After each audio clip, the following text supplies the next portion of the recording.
عشاق اليوتيوب.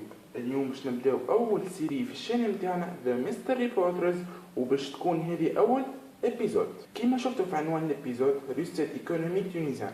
دونك السيري نتاعنا باش تكون تحكي على الوصفات الاقتصاديه الموجوده في السوق. توت لي ريسيت في هذه السيري باش تكون سهله ورخيصه، ما فيهاش برشا تعب. ما نطولش عليكم، خلينا نبداو اول ابيزود. اليوم اخترنا كيك شوكولا، ظهر لي موجودة في كل بلاصة، اللي سوبر مارشي ولا في غران سيرفاس، وحتى سوما حكاية فارغة 2-3 دينار. دونك خلينا نبدأ. يلزمنا باكو كما هذا، يلزمنا 100 جرام زبدة وزيت، خلط بين زبدة وزيت، و80 مليلتر حليب، و3 عظمات. اول حاجه نحلوا الباكو.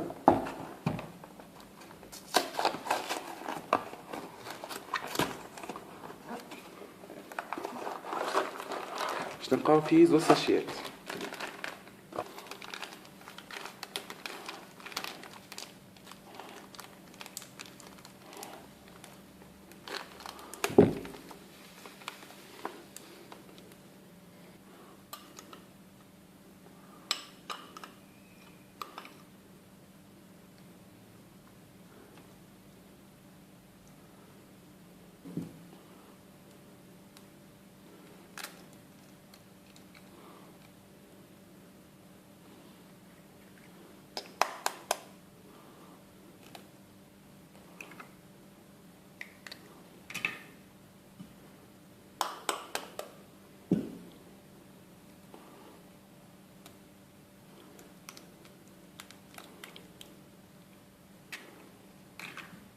دونك تو بعد ما حطينا كل المكونات، كان تحبوا تخلطوها مانيوالمون بالفرشيطه مغرفه في اي حاجه، ولا بالكناسه كل بالضوء خلطوها ونرجعوا.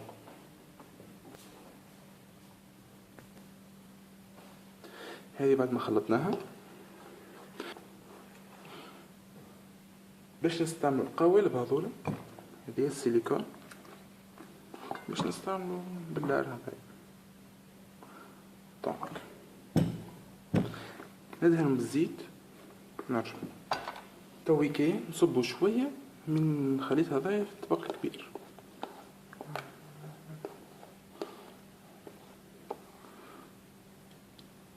بعد كاش نحطوا شويه من بياس دو شوكولا فوق، اللي باش نلقاوه في وسط الباكو.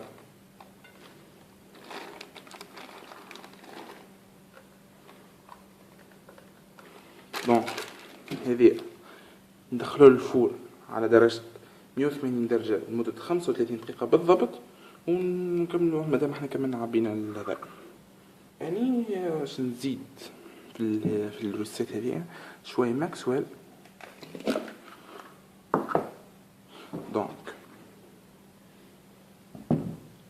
مش برشا هكا ونزيدها شوية حليب،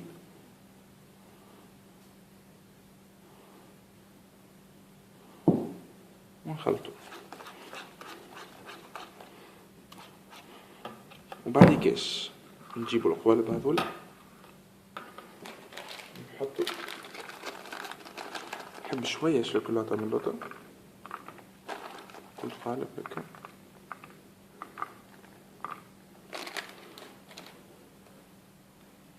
ونحطوا شوية من الباك هذه.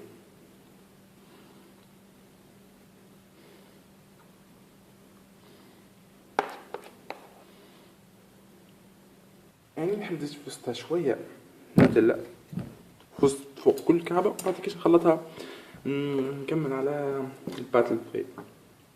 دونك كل واحد نحط شوية نوتيلا.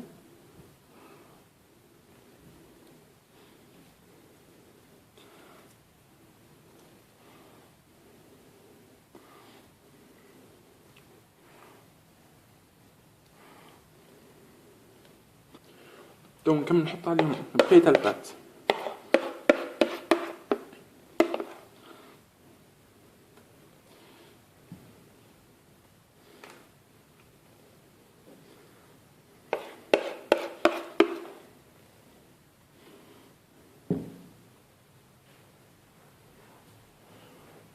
بعد كاش نكمل نحط عليهم البياس دو شوكولا من فوق اللي لقيناه في وسط الباكو تاع الكيك شوكولا.